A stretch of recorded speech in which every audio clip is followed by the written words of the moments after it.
Republican Kentucky Senator Rand Paul joins me now. Senator, good evening. Good to have you with us today. Thank you. Your reaction. He says this is just a stunt and it's up to the committee who has jurisdiction, and you're not part of that committee.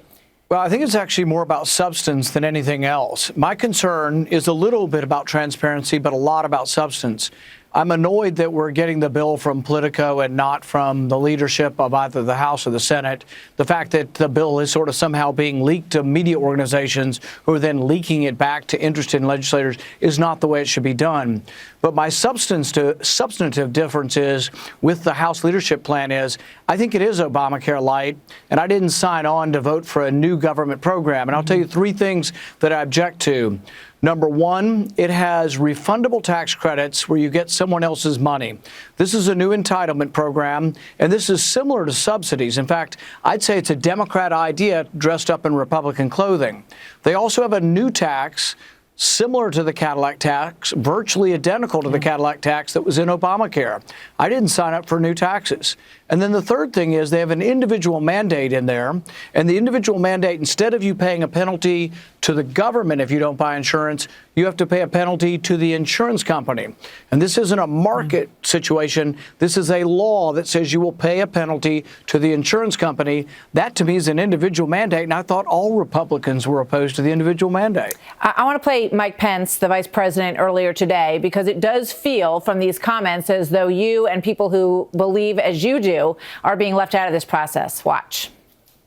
When can we expect to see the bill? Okay. The health care. Thanks, guys. Coming soon. Let's get some food by the end of the month. Yeah, I have to tell you, I'm just very grateful to Speaker Ryan, to Leader McConnell, the hard work that Dr. Price is doing in his new role, and that we expect in a matter of days, you're going to begin to see a very brisk pace of legislative activity.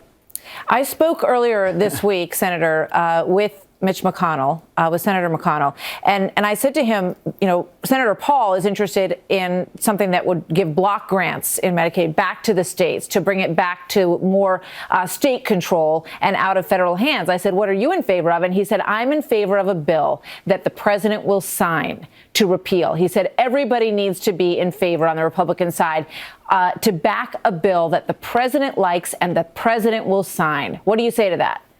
I think there is consensus for repeal.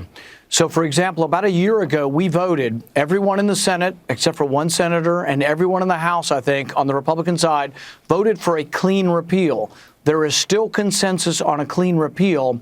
The question is, if you add replacement to it, and if replacement is Obamacare light, there is not consensus on it. So what the House leadership is going to put forward, if they're not careful, will not have the votes to pass. So we're trying to tell them in advance to save embarrassment. Let's negotiate now with conservatives, and let's try to have something that conservatives can vote for. And I have a way to do that. Separate the bills. Have a complete repeal by itself, and have replacement by itself, and there are a variety of replacement bills. Well, the fear is that you're going to get a repeal bill passed, and replacement will take forever and might never happen. But how many people? Let me ask you this, Senator. I would do it on the exact same day. I don't know if the second part will pass or not.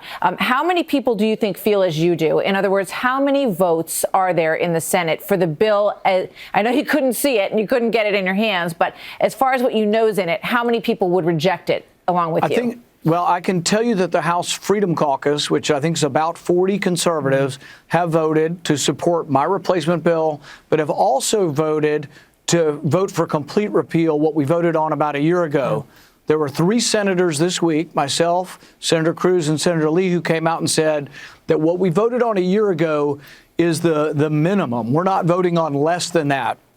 Now, they will have to judge, and everyone will have to judge, is the House leadership plan more or less than what we voted on in 2015? Yeah. That's the real key determinant here.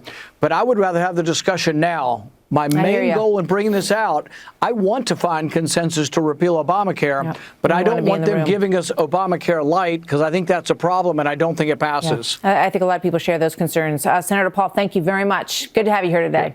Thank you.